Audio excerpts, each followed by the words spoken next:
everyone, and a huge welcome back to the channel. I'm UK Money Guide, and I'm absolutely thrilled you're here today because we're diving into a topic that can genuinely transform your future: how to build wealth right here in the UK. If you're a beginner, maybe feeling a little overwhelmed by financial jargon, or just not sure where to start, then this comprehensive, step-by-step guide is designed specifically for you. We're going to cover everything you need to know to begin your wealth-building journey, aiming for a deeper understanding that will empower you for years to come. Our very first step, and arguably the most foundational, is to gain absolute clarity on your current financial situation. Think of this as your financial health checkup. You wouldn't embark on a long journey without checking your car's fuel and tires, right? The same applies to your money. We need to know precisely what's coming in, what's going out, and what you owe. Start by listing all your sources of income.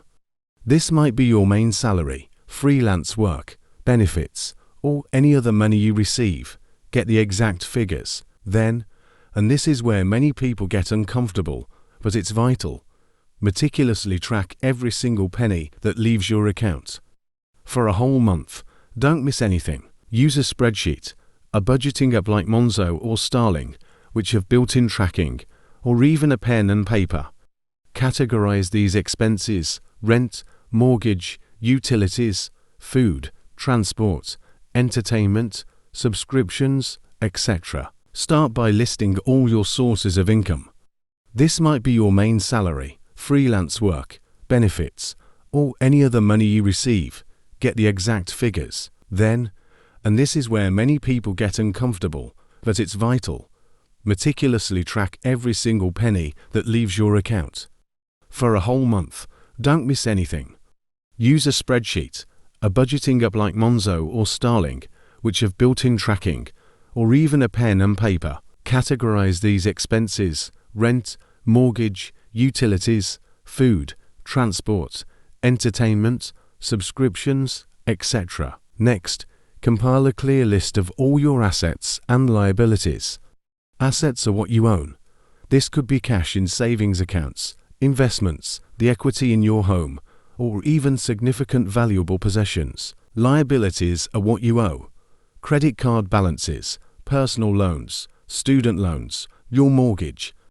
Understanding your net worth assets minus liabilities gives you a powerful benchmark. This exercise might be a little confronting, but it provides the undeniable truth about your finances, and that truth is the only starting point for real change. Once you have that crystal clear picture of your current finances, our second step is to set clear, compelling financial goals. Building wealth isn't just about accumulating money.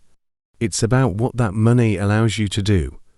What does wealth truly mean to you? Is it finally getting on the property ladder in the UK, saving for your child's education, having a comfortable, stress-free retirement? Or perhaps it's the freedom to pursue a passion project without financial worrying. It's not enough to say I want to save money. That's too vague. Your goals need to be smart, specific, measurable, achievable, relevant, and time-bound. For example, instead of save for retirement, make it, I want to save £X by the age of 65 to provide an annual income of £Y in retirement. Or, I want to save £15,000 for a house deposit within the next 3 years by saving £416 each month. This level of detail makes your goals tangible and gives you a clear target to aim for. Break down your goals into short-term 1 to 2 years, medium-term 3 to 5 years, and long-term 5 years. This helps to create quick wins and maintain motivation. Your short-term goals might be building that emergency fund, while long-term goals are often linked to retirement or significant asset purchases. Regularly revisit these goals. Life changes, priorities shift, and your financial goals should evolve with you. They are your financial North Star, guiding every decision you make. With your financial snapshot and goals in hand, our third step is to create and, crucially, stick to a budget. This is your financial control panel. Many people hear budget and immediately think restriction or deprivation. but that's a misconception. A budget is actually a tool for empowerment. It gives you conscious control over your money, ensuring it goes where you want it to go, aligned with your goals, rather than wondering where it all disappeared to. There are many popular budgeting methods. The 50-30-20 rule is a great starting point for beginners. 50% for needs. This covers your essential living expenses like rent, mortgage, utilities, food, essential transport, loan repayments. 30% for wants. This is your discretionary spending, eating out, entertainment, hobbies, new clothes, holidays. 20% for savings and debt repayment. This portion is dedicated to building your emergency fund, paying down high-interest debt, and investing for your future. Another method is the zero-based budget, where every pound is assigned a job until your income minus your expenses equals zero. Find a method that resonates with you and your lifestyle. The key is conscious spending. When you know exactly how much you have for each category, you can make informed decisions. Do you really need that expensive takeaway? Or would that money be better allocated towards your house deposit? It's not about cutting out all enjoyment, but about making deliberate choices. Remember, your budget is a living document. It's not set in stone. Review it weekly or monthly. Are you overspending in one area? Underspending in another? Adjust as needed. Life changes, and so should your budget. Budgeting brings immense peace of mind. It removes the guilt and stress often associated with money, because you're operating with a plan. It's the roadmap that connects your current financial situation to your future financial goals. Embrace it, and you'll unlock incredible potential for wealth building. Once you've got your budget dialed in, our fourth crucial step is to tackle debt strategically. Not all debt is created equal, but generally, high-interest debt can be a massive roadblock on your wealth-building journey. Think of it as a financial anchor, constantly pulling you backwards. Prioritizing its repayment is often one of the most effective investments you can make, as the guaranteed return is the interest rate you avoid paying. In the UK, common high-interest debts include credit cards, overdrafts, and personal loans. Mortgage debt is generally considered good debt because it's usually low interest and tied to an appreciating asset. For those high-interest debts, there are two popular strategies. 1. The debt snowball. List your debts from smallest balance to largest. Pay the minimum on all but the smallest, and throw every extra pound you can at that smallest debt. Once it's paid off, take the money you were paying on it and add it to the payment for the next smallest debt. This builds psychological momentum. 2. The debt avalanche. List your debts from highest interest rate to lowest. Pay the minimum on all but the debt with the highest interest rate, and aggressively pay that one off first. This method saves you the most money in interest charges over time. Choose the method that you think you'll stick with.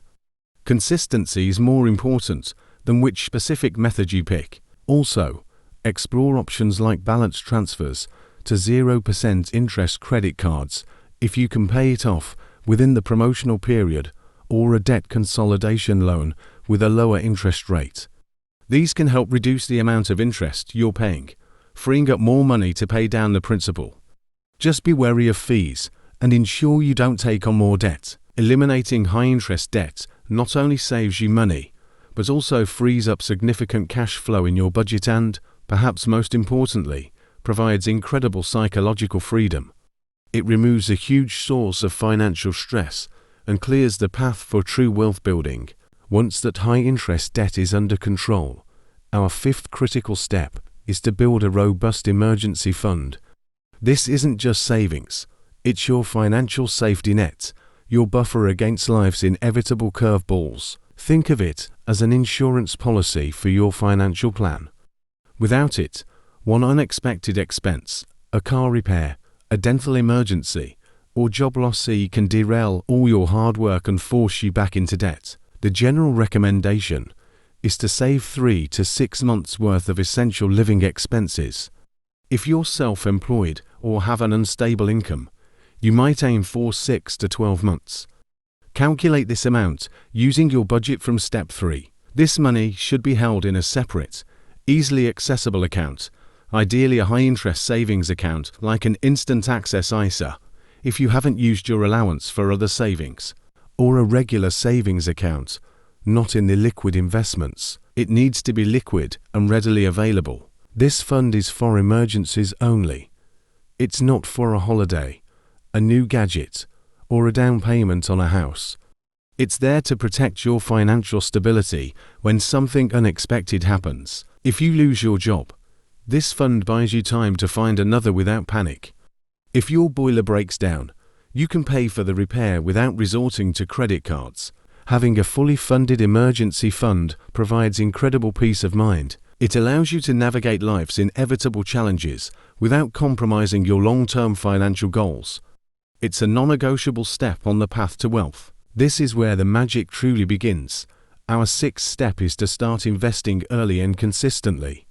If your money is just sitting in a low-interest savings account, it's actually losing purchasing power due to inflation. Investing allows your money to work harder for you, thanks to the incredible power of compound interest, often called the 8th wonder of the world. It's where your earnings start earning their own returns, leading to exponential growth over time. In the UK, we have some fantastic tax-efficient wrappers that are perfect for beginners. Stocks and shares ISA, individual savings account. You can invest up to £20,000 per tax year as of 2024-2025, and all capital gains and income are tax-free. This is a phenomenal tool for long-term growth. Pensions Workplace or SIPP Self-Invested Personal Pension. Contributions benefit from tax relief. The government tops up your savings, and your money grows tax-free until retirement. If your employer offers a workplace pension, contribute at least enough to get their full employer match. That's essentially free money. ASIPP gives you more control over your investments. General investment account JA. If you've maxed out your ISA and pension allowances, a JA is an option, but gains and income are subject to tax. Now, what to invest in? For beginners, don't overcomplicate it. You don't need to pick individual stocks. A fantastic, low-cost, and highly effective strategy is to invest in diversified, low-cost index funds or exchange-traded funds (ETFs).